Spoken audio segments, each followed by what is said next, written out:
নমস্কার, নিউজ 18 বাংলায় আপনাদের প্রত্যেককে স্বাগত। শুরু করছি সোজা সাপটা। সোজা সাপটা নিয়ে আমি এসেছি বালুরঘাটে। একদম শান্ত শহর বালুরঘাট, নিস্তব্ধ এবং ভোটের গরম আছে, কিন্তু কোথাও সেরকম উত্তেজনা নেই।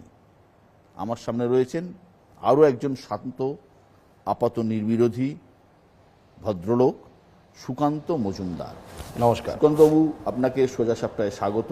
ধন্যবাদ। আপনি কিন্তু হট সিটে বসে আছেন। হট সিট মানে বিজেপি রাজ্য সভাপতির চেয়ারে। আপনার সামনে অমিত শাহ টার্গেট দিয়েছেন 35। আপনার সামনে পূর্বসূরিকে ছাপিয়ে যাওয়ার চ্যালেঞ্জ। আপনার সামনে অনেক চ্যালেঞ্জ। এইরকম বালুরঘাটের মতো একটা নিস্তরঙ্গ সুন্দর ছোট্ট শহর থেকে উঠে এসে এই চ্যালেঞ্জটা নিতে কেমন লাগছে? এখন সমুদ্রের গভীরতা যত হয়, বেশি হয়, তত সমুদ্র স্থির থাকে। আমরা ছোটোবেলা থেকে তাই শিখে এসেছি, তত পড়ে এসেছি, মানে সেটাই জেনে এসেছি। তো শান্ত স্থিরের মধ্যে অনেক কিছু লুকিয়ে থাকে, যেটা সময় এলে পরে বোঝা যায়, সময় না এলে বোঝা যায় না। তা আমার মনে হয় যে হ্যাঁ, বালুরঘাটের মতো একটা ছোট শহরের মানুষ আমি। 25খানা ওয়ার্ড, কিছুদিন আগে আরও কম ছিল, কয়েক বছর আগে। মফস্বল শহর অ্যাকচুয়ালি, হয়তো শহরের পর্যায়ে পরেও না, অন্যান্য রাজ্যের শহরগুলোকে দেখলে পরে হয়তো। তো সেই জায়গা থেকে আমার বড় হওয়া এবং তারপরে পার্টির এত বড় দায়িত্ব দেওয়া, সেই জন্য পার্টির নেতৃত্বকে আমি ধন্যবাদ জানাই। Obviously it's a challenging job, এই বিষয়ে কোনো সন্দেহ নেই। সুকান্তবাবু, আপনি বটানির অধ্যাপক, উদ্ভিদ নিয়ে আপনার কাজ। হঠাৎ সেই উদ্ভিদ জগৎ ছেড়ে হঠাৎ প্রাণী জগতের এই জটিল ময়দানে এই রাজনীতিতে কেন এলেন?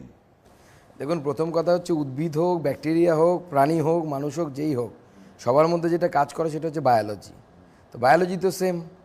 তো স্বাভাবিকভাবে আপনি উদ্ভিদের বায়োলজি বলুন আর ব্যাকটেরিয়ার বায়োলজি বলুন, বেসিক জায়গায় সবাই সেম, ঠিক আছে? Central dogma same.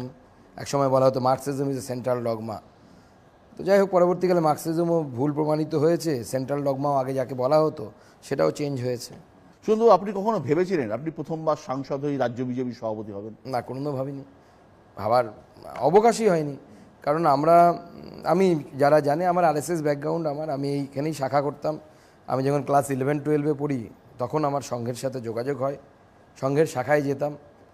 তারপরে রাজনীতিতে আসার সুযোগ হয়েছে, রাজনীতিতে এসেছি। খুব তাড়াতাড়ি দায়িত্ব পরিবর্তন হয়েছে, আমি সিকিমের মতো রাজ্যের ইনচার্জ হয়েছি। তখন বুঝতে পারতাম না যে কেন আমাকে এত তাড়াতাড়ি এত জায়গায় পাঠাচ্ছে। একসময় আমাকে জেপি নাড্ডা সাহেবের সভার দায়িত্ব দেওয়া হয়েছিল গত বিধানসভা নির্বাচনে। তো দায়িত্ব পালন করতে করতে পার্টি আবার এত বড় দায়িত্ব দিয়ে দিয়েছে, আমি এক্সপেক্ট করিনি কোনো। আমি যখন অধ্যাপক হওয়ার চেষ্টা শুরু করলাম যে আমাকে অধ্যাপক হতে হবে, তো আমাকে তো এই বালুরঘাট কলেজের মতো ছাপোষা কলেজে পড়ে আর নর্থ বেঙ্গল ইউনিভার্সিটিকে মনে করা হয় যে কলকাতা থেকে অনেকটা পিছিয়ে পড়ে ইউনিভার্সিটি, ইনফ্রাস্ট্রাকচারের দিক থেকে অনেকটা পিছিয়ে থাকে ইউনিভার্সিটি। সেখান থেকে পড়ে আমাকে অল ইন্ডিয়া এক্সাম ক্র্যাক করতে হয়েছে। তো যত বড় চ্যালেঞ্জ আসে মানুষের মধ্যে, তত বেশি তার যে করার ক্ষমতা বা তার যে পাওয়ার, সেটা আস্তে আস্তে বাড়ে। সুকান্ত মজুমদার মানে মিতভাষী, সুকান্ত মজুমদার মানে ঠান্ডা স্বভাব, সুকান্ত মজুমদার মানে শান্তশিষ্ট। আবার সুকান্ত মজুমদার মানে পুলিশের গাড়ির উপরে উঠে পড়া, সুকান্ত মজুমদার মানে পুলিশের সাথে ধস্তাধস্তি করা। তো বিজেপির এর আগের সভাপতি যারা আছেন তারাও খুব ভালো কাজ করেছেন, কিন্তু পুলিশের সাথে ধস্তাধস্তি, মারামারি, এক্ষেত্রে অ্যাটলিস্ট সুকান্ত মজুমদার পিছিয়ে নেই, এটুকু বলতে পারি। দেখুন, আমি বহু আগে পড়েছিলাম কোথাও, একজন রোমান সম্রাট ছিলেন অগাস্টাস, যার নামে আগস্ট মাসটার নাম করা হয়েছে।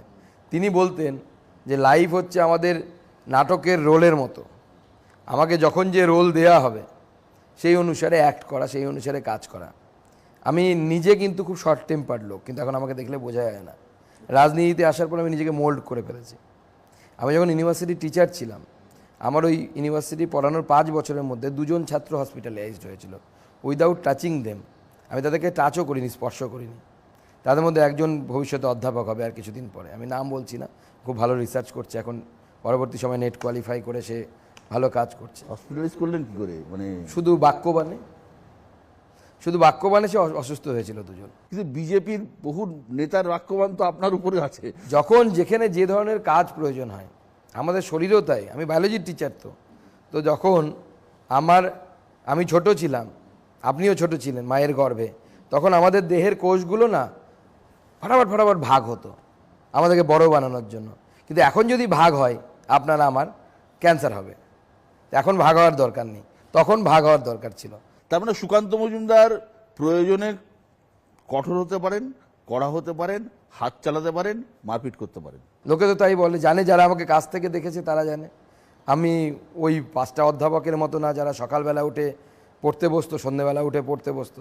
আমি তার মাঝে গিয়ে আদিবাসীদের সাথে ফুটবলও খেলতাম।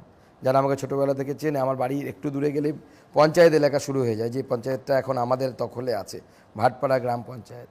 তো যারা আমাকে ছোটো থেকে চেনে তারা জানে ভুসলিয়া বলে একটি মাঠ আছে এখানে, সেখানে আমার নিয়মিত ফুটবল খেলা আমার অভ্যেস ছিল। মোকাবিলা করতে কখনো কোনো ভয় ডর নেই আমাদের, অভ্যেস আছে আমাদের, সে ভেতরে হোক আর বাইরে হোক, যে কোনো জায়গাতেই হোক না কেন। লড়াই তো লড়াই, ভেতরে বাইরে যেখানেই হোক না কেন। সোমদা, অমিত শাহ রাজ্যে এসে 35-এর টার্গেট বেঁধে দিয়েছেন। আপনিও প্রচারে গিয়ে বেরিয়ে বলছেন যে এ রাজ্যে বিজেপি 30-এর বেশি আসন পাবে। সত্যি কি আদৌ সম্ভব? দেখুন না, অপেক্ষা করুন কিছুদিন। 18 কোনো তো সম্ভব ছিল, আমি তখন রাজনীতির বাইরে ছিলাম, যতদিন আমি ভোটে দাঁড়াইনি।